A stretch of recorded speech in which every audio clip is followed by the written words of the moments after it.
Hi guys, welcome to Crazy Burger. In this video we're going to be looking at Piko Collection 4 on the Super Pocket. Are there any issues that stop this from being playable? Let's have a look.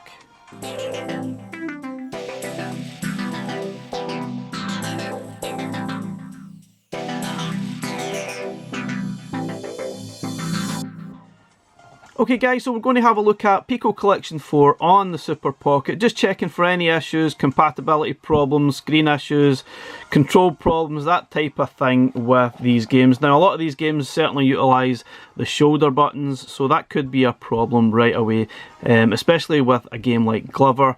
Could the D-pad be a problem playing Glover? Obviously it was meant for a sort of analog stick originally. It was fine on the EXP and obviously the VS, but that D-pad on the Super Pocket is a little bit smaller, maybe a little bit tighter, so will it be fine? I don't know. Obviously Glover does utilise a lot of the shoulder buttons too.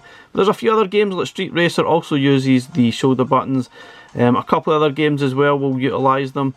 But will it be a major problem? What about Zero Intolerance Underground? Is that playable on the Super Pocket? So let's find out. Now I'm not going to be playing through every game in-depthly, it's just a quick look, double checking for any problems. If you want to see the full in-depth first impression video, I'll leave a link in the description. Anyway, let's have a look at those games. Okay guys, let's start with Bad Street Brawler, an absolutely awful sort of NES game. I know there's some people out there that actually enjoy this game, and now that's absolutely fine. There's something for everyone. Now this game was designed for the Power Glove, and there only was a couple games actually for that device, which probably tells you enough what you need to actually know. Now you can actually run through the levels without attacking too many of the guys, but obviously if you're in a high score challenge, that's not going to really cut it very well. But personally I don't see the point. You could probably just avoid all these without actually taking any hits. But yeah, the gameplay is absolutely fine in the Super Pocket. There's no any massive issues. You're only pressing a few buttons here and there, and the D-pad going from left to right as you do on these sort of beat 'em up style. But personally this is a terrible game, and not one I've enjoyed playing at all. But yeah, I'm sure some people actually like it. Okay guys, so moving on to Glover. This is clearly the cover star and perhaps the main game from this collection. Now the D-pad isn't quite perfect for this. It's not bad, but it's just nowhere near as maybe responsive or as tight as the EXP. It's not bad, but you might have some issues with it, there's no doubt about it. And obviously the game does utilise the shoulder buttons for camera and a few other moves, so if you're trying to do things quickly it will be a little bit of a strain on your fingers, so it is quite fiddly. If you press the R2 button you sort of jump on the sort of ball or whatever device you've got at the time, and the L2 button is a zoom in function too, so no doubt about it, that is very fiddly indeed, and not ideal. And I've just sort of killed the gem there, so that's not perfect. But anyway, don't expect the same experience as you would on the other sort of Evercade devices. I think it's just a little bit tighter. I mean, arguably it does actually look really good on the Super Pocket, maybe even the best out of all the devices, but this is probably the toughest one to actually play on this sort of Super Pocket, due to the fact the controls are just that little bit fiddly. There's no doubt once you get to sort of the later stages, some of the controls will definitely get a little bit more fiddly, and it might not be ideal for any D-pad, although for the Super Pocket D-pad I think it's a lot worse. I feel as if the tightness of the sort of D-pad, the buttons, everything's quite close. It doesn't really bode well for games that utilise every single button. You get a bit confused at what button you're pressing sometimes. So I wouldn't say this game was ideal for the Super Pocket at all. Even though it does look fantastic, I just think it's going to be a little bit sore, maybe a little bit fiddly through extensive use. And you'll no doubt if you pick this game up, you're not going to pick up for a few minutes. You'll be probably playing this for quite lengthy periods of time. So I think based on that, I would not probably recommend this game at all. If you've got a Super Pocket and this is the main game that you're thinking about, just be wary, it probably wouldn't be the best experience compared to the other Evercade devices. Okay, so Mermaids of Atlantis, this is a nice change. This is probably one of those games that's perfectly suited to the Super Pocket, and probably one of those games that you will pick up and play for a few minutes on the bus or on your travels, whatever you do with your pockets, and this would be perfect for it. Once you get your head round what you're actually supposed to do, match up the I think it's 4 colours or more. Just be wary of the strange dynamics of the actual game. But yeah, this one's fun, definitely enjoyed it, and it would be perfect for the Super Pocket. You could arguably say it might be the most ideal game on this collection for this sort of cart, from this cart that is. Really cool. Okay, next up it's Risky Woods, and this one looks pretty good. I'm pretty sure this was Mega Drive, originally Amiga obviously. It has those Amiga vibes just screaming from it. And this one I really enjoyed, apart from the fact that it is frustrating, it is very, very difficult. But I enjoyed it enough, just didn't really enjoy the constant respawning of all the sort of enemies. It does get a little bit tedious. Reminded me a little bit of Astyanax on the NES. The enemies just keep on coming, so the best idea is just to keep on moving forward. And the buttons are probably not the most responsive. Could be something to do with the game rather than the Super Pocket, because it was exactly the same on the EXP. Okay, next up it's Skull Jagger, another sort of scrolling, sort of almost a beat 'em up, slash 'em up, whatever you want to call it, platformer maybe. It's actually alright once you sort of get your head around the dynamics of the game. Pretty decent. I probably enjoyed this game more than I expected to. Again, it is pretty tough. Those end bosses at the end of maybe 3 or 4 stages are unbelievably tough. Just be wary, the loading times are a little bit slow for some reason, not sure why. Basically jump and slash is the idea of the game. Does actually utilise the shoulder buttons, interestingly enough, which isn't ideal, because obviously trying to reach around to press those shoulder buttons can be an absolute pain. Though I've never quite figured out how to actually utilise that bubble blowing technique, whatever that is all about, I don't know. So definitely need to figure that out further. But yeah, just be wary, it does utilise the shoulder buttons to play the game. And yeah, be wary, it can be a frustrating experience. Utilise those save states. Okay, next up it's Star X. This is a Game Boy Advance game, and this one will be perfect for your pocket. Just be wary of, obviously it says A to select, it's actually B. Now obviously that is frustrating, I don't know why Blaze constantly do it. However, when you play the game, it does actually make a lot more sense, because this is obviously the fire button rather than being down here. It does feel more comfortable to actually press this button rather than this button. So I can see why they've done it. Now obviously this game does utilise the shoulder buttons as well, so that might not be ideal. You can utilise the shoulder buttons to sort of dodge and do this kind of thing, but you could probably play through the game absolutely fine without doing it. It does make more sense to have B as the fire button, to be honest, when you're actually playing the game. It feels more comfortable, and it does make sense. So certainly, as I said in my preview video, or my first impressions video, it does make sense. So we'll let Blaze off with that one. So yeah, it's a really cool game. The screen ratio is perfect for the Super Pocket. So given the fact this is a Game Boy Advance game, I'd say this was one of the better games on the collection and ideal for your Super Pockets. I think this game is absolutely fantastic, to be honest, and I think I'll probably rate this one pretty highly on the list of the best games on this collection. Really, really cool stuff.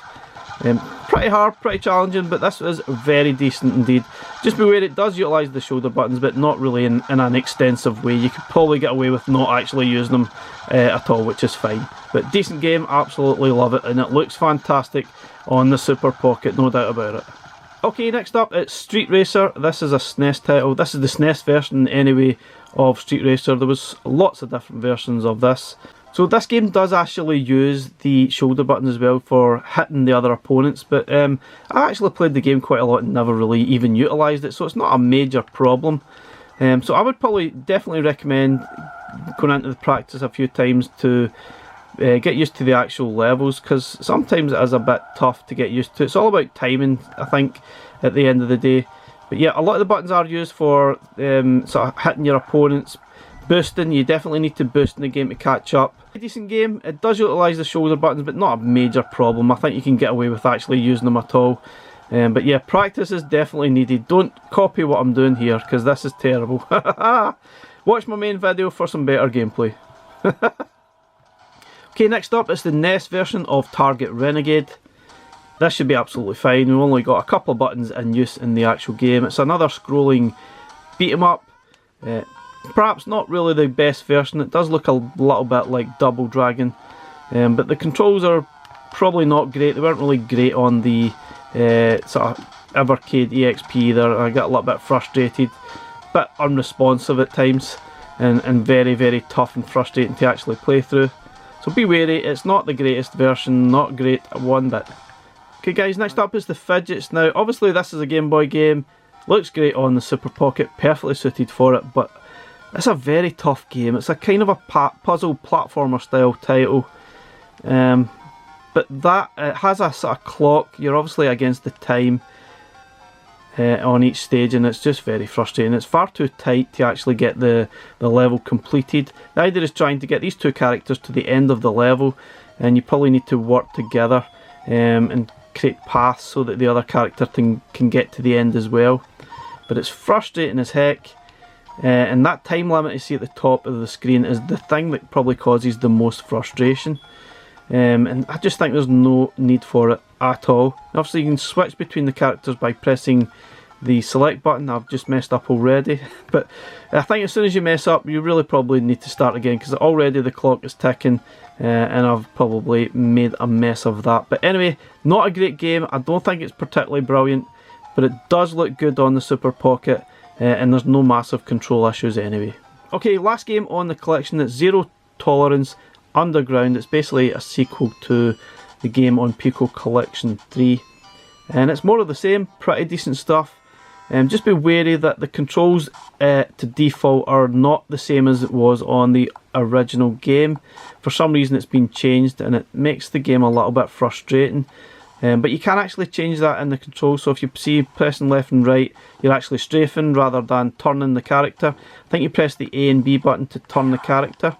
Sorry, X and Y, or X and, so yeah, it's those buttons there, X and B. And personally I think that just does not work. So the good news is you can actually change it in game. Sorry, not that button. So if you press start, sorry, press select, or in fact no, you have to actually go back to the main menu, which isn't ideal. So let's reset the game, and I'll show you where you can actually change the controls to match what was in the original game. And personally I think it's better this way, because trying to use those buttons to turn your character around, it's unplayable for me.